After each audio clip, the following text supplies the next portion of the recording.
mau beli ini nih soalnya yang iklanin tuh ini personelnya NCT gitu ya. Jadi makanan Korea nih, tapi rasanya nggak yang Korea banget. Jadi kalau mau ke Korea kayaknya nggak usah jauh-jauh beli apa sih, nggak usah jauh-jauh ke Seoul gitu ya. Kita ke Suhat aja gitu.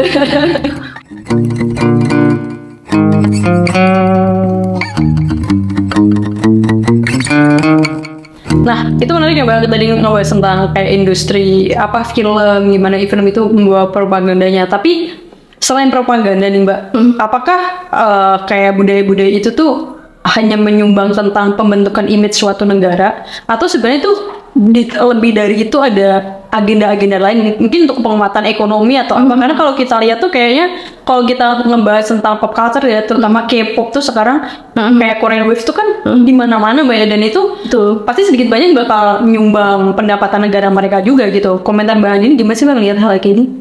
Iya, jadi tuh juga bisa jadi salah satu bahasan kita gitu ya di HI gitu. Kalau kita ngomongin pop culture itu, pop culture balik lagi ya, dia kan mass produce ya, bukan sesuatu yang datang secara natural gitu, tapi dia biasanya ada industrinya gitu, ada perusahaan yang sengaja untuk membuat itu gitu kan. Jadi kalau kita ngomongin konteksnya K-pop gitu ya, kita bisa lihat bahwa K-pop itu walaupun dia apa ya istilahnya menjual budaya populer gitu ya, tapi itu kan juga memperkuat ekonomi mereka gitu ya. Yang pertama jadi semakin banyak orang-orang, konteksnya misalkan di Indonesia ya, yang kalau misalkan lagi ada hari libur gitu ya, atau mereka lagi liburan panjang, liburan sekolah atau liburan kuliah, pengennya main ke Jeju gitu ya, atau main ke Seoul gitu ya, pengennya liburan ke situ gitu. Nah, ketika di sana mereka akan menemukan banyak sekali hal-hal yang itu tuh udah mereka lihat sebelumnya di misalkan di drama Korea atau dipakai oleh idol-idol K-pop, misalkan kayak kosmetik gitu ya, terus makanan kayak tteokbokki, ramyeon dan segala macem gitu ya. Jadi mereka ketika mereka ke Korea, mereka akan membeli itu gitu ya. Jadi mereka nggak cuma konsumsi budayanya yang ada di Netflix gitu ya, atau di channel-channel streaming yang lain gitu ya. Tapi ketika mereka ke sana, mereka akan membeli produk yang lain gitu ya, produk makanan, produk fashion. Kemudian mereka juga mungkin akan sekolah di Korea gitu ya, S2-nya di Korea gitu. Terus mereka kalau beli elektronik maunya yang Samsung gitu. Produk-produk Korea. Kalau bukan Samsung nggak mau gitu. Terus kalau beli kosmetik, skincare gitu ya, aku mau beli ini nih soalnya yang iklanin tuh ini personelnya NCT gitu ya. Karena dapat fotokartnya NCT gitu. Jadi dia beli gitu. Jadi itu tuh bisa kita lihat apa ya, nggak cuman dari segi hiburan aja gitu ya, tapi dari segi industri, dari segi ekonominya itu juga sangat berpengaruh gitu, dan sangat menguntungkan negara yang tadi gitu ya, yang dia punya pop culture yang sangat kuat dan istilahnya mengglobal seperti itu. Itu kan berarti dilihat dari negara yang pop culture-nya mengglobal tadi ya Mbak. Tapi kayak misalkan kita lihat Indonesia, Korea gitu, yang Indonesia salah satu penggemar K-popnya cukup banyak gitu ya. Terus juga kita lihat tadi ngomong makanan tuh kayak Korean food sekarang di Indonesia tuh mulai masif gitu, mulai banyak kayak Korean restoran gitu. Nah, kalau dilihat dari ekonominya sebenarnya tuh hubungan kayak gini tuh apakah juga menguntungkan Indonesia sih Mbak? Atau itu cuma menguntungin Korea aja gitu? Maksudnya ini apa? Restoran-restoran yang dengan budayanya Korea yang masuk ke Indo gitu-gitu. Iya, jadi itu sebenarnya agak complicated ya kalau kita ngobrol gitu ya. Karena di sisi lain memang menguntungkan Korea secara image gitu ya, yang udah jelas. Tapi kalau misalkan konteksnya itu adalah yang punya restoran Korea itu orang Indonesia gitu ya. Terus biasanya kan itu kayak bikin semacam fusion food gitu ya. Jadi makanan Korea nih, tapi rasanya nggak yang Korea banget. Masih sesuai sama lidah Indo, sesuai sama lidah Indonesia gitu. Jadi kayak ya di sisi lain kita nggak bisa bilang itu authentic Korean food gitu ya, but at the same time itu juga masih apa ya istilahnya sesuatu yang mempromosikan Korea gitu kan. Cuman mungkin kalau misalkan yang punya bisnis itu orang Indonesia, ya dia akan menguntungkan si yang punya bisnis, menguntungkan orang Indonesia juga gitu ya.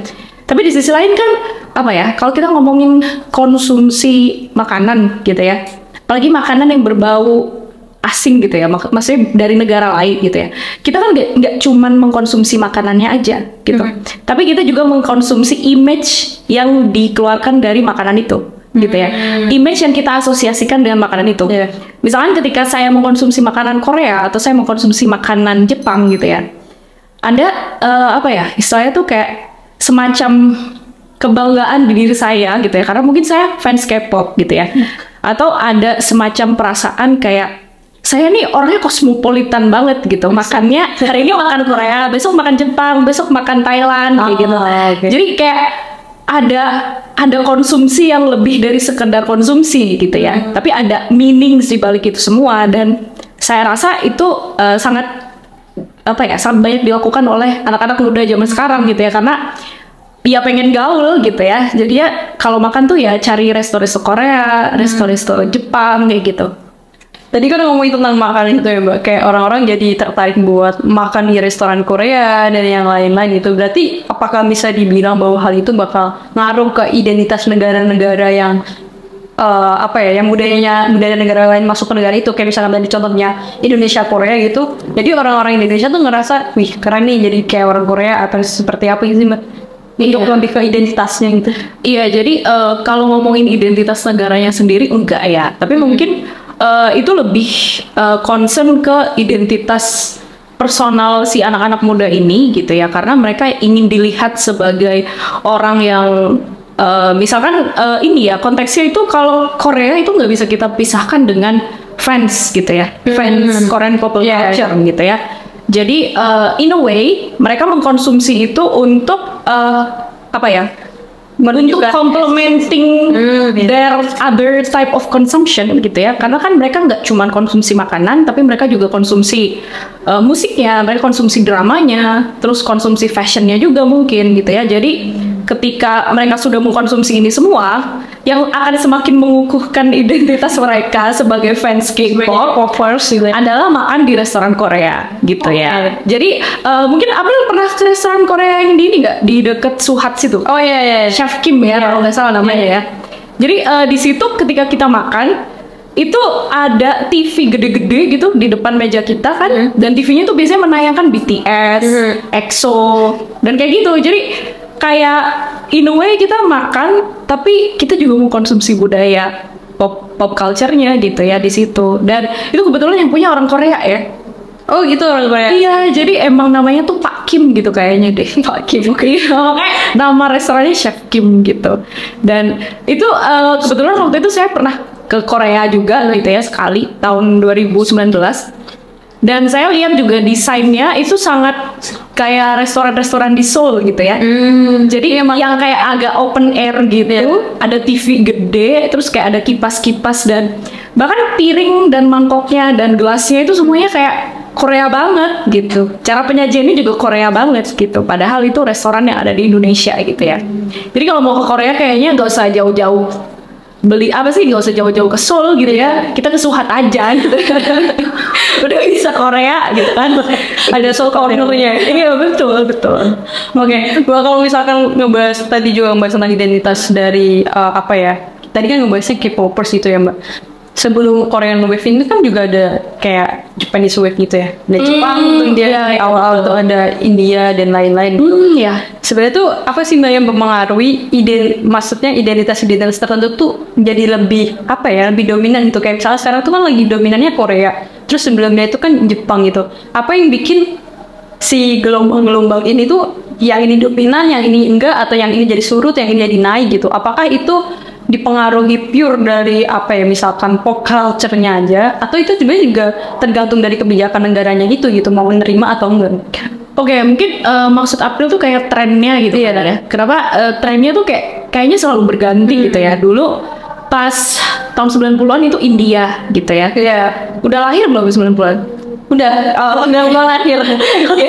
Dulu tahun 90-an tuh India gitu. Terus awal 2000 tuh yang Jepang gitu ya, yang berisi pop culture. Terus setelah itu baru Korea gitu ya, 2010-an ke atas gitu ya. Oke, jadi kalau menurut saya itu juga sangat berkaitan dengan teknologi ya. Jadi kalau Bollywood itu dulu teknologinya itu berkembang dari VCD. Oh iya, medianya VCD. Iya, itu berkembangnya dari VCD bajakan yang dijual di pasar gitu ya, terus di alun-alun mungkin, atau di tempat-tempat umum yang lain. Dan itu biasanya harganya murah gitu ya. Dulu tuh kayaknya berapa ya? 5.000. Di 5.000-an. Udah dapet gitu VCD dari film-film India ini, film-film Bollywood ini. Nah kemudian ketika masuk Jepang gitu ya, karena waktu itu saya tuh pas lagi populer-populernya Japanese pop culture itu saya masih SMP kayaknya ya. Nah itu tuh berkembangnya itu justru dari internet ya. Waktu itu awal-awal internet awal-awal masuk. Iya, awal-awal masuk belum ada sosial media gitu ya. Tapi waktu itu udah ada yang namanya torrent. Pernah dengar nggak? Waduh, beda generasi guys. Oke. Jadi dulu tuh kita downloadnya di torrent. Dan biasanya kita burn sendiri di DVD. Oh, di itu. Jadi itu situs-situs bajakan yang menyediakan download gratis gitu ya. Ya, misalkan saya mau nonton, misalnya saya mau nonton film Jepang gitu ya, drama Jepang. Itu nggak ada di TV. Biasanya yang tayang di TV itu ya beberapa aja gitu ya. Tapi ketika kita buka website itu disediakan gratis dan bentuknya tuh kayak zip gitu loh. Oh gitu. Bentuknya udah kayak zip, udah ada setiap Tinggal episode. ekstrak gitu. Iya, tinggal di-download. Tapi nge-download itu dulu bisa sampai 2-3 hari. Karena kecepatan internetnya masih. Iya betul, kecepatan internetnya masih lemot. Dan itu filenya biasanya bergiga-giga gitu kan. Gitu. Nah kemudian K-pop ini menurut saya jadi sesuatu yang unik gitu ya, karena dia udah nggak lagi pakai teknologi yang lama ini, tapi dia pakai sosial media justru gitu ya, terkenal ya. Apalagi K-pop itu khususnya di YouTube ya. Jadi artis-artis Korea atau entertainment industrinya Korea itu mereka kan punya channel sendiri, biasanya kayak apa JYP gitu ya, SM Entertainment, terus Big Hit Official gitu ya. Dan itu biasanya mereka ya udah, misalkan ada artis mereka yang baru rilis album, mereka nggak akan cuman merilis itu dalam bentuk album gitu ya, album hard copy gitu ya, tapi langsung dirilis aja di channelnya gitu ya. Jadi semua orang bisa nonton dengan gratis gitu ya. Jadinya view-nya sampai jutaan gitu kan. Kalau menurut saya itu berpengaruh gitu ya dengan kepopuleran K-pop yang saat ini kita rasakan, karena kan semua orang udah punya smartphone ya. Jadi K-pop tuh sangat accessible gitu loh. Kita bandingkan misalkan dengan ini ya, dengan boyband Jepang gitu ya. Bukan boyband Korea yang nyanyi versi Jepang, tapi boyband Jepang emang dari Jepang ya. Ya, misalkan coba kamu buka channelnya Avex ya, Avex Entertainment, itu punyanya Sony dan itu ya salah satu yang terbesar di Jepang. Itu mereka biasanya kalau rilis music video atau MV gitu ya, itu bukan yang full version, tapi kayak cuma 30 detik gitu. Mereka maunya kita beli versi hard copy-nya gitu. Dan itu kan justru bikin apa ya, kayak boyband mereka nggak seterkenal Korea gitu, karena nggak bisa ditonton gitu kan.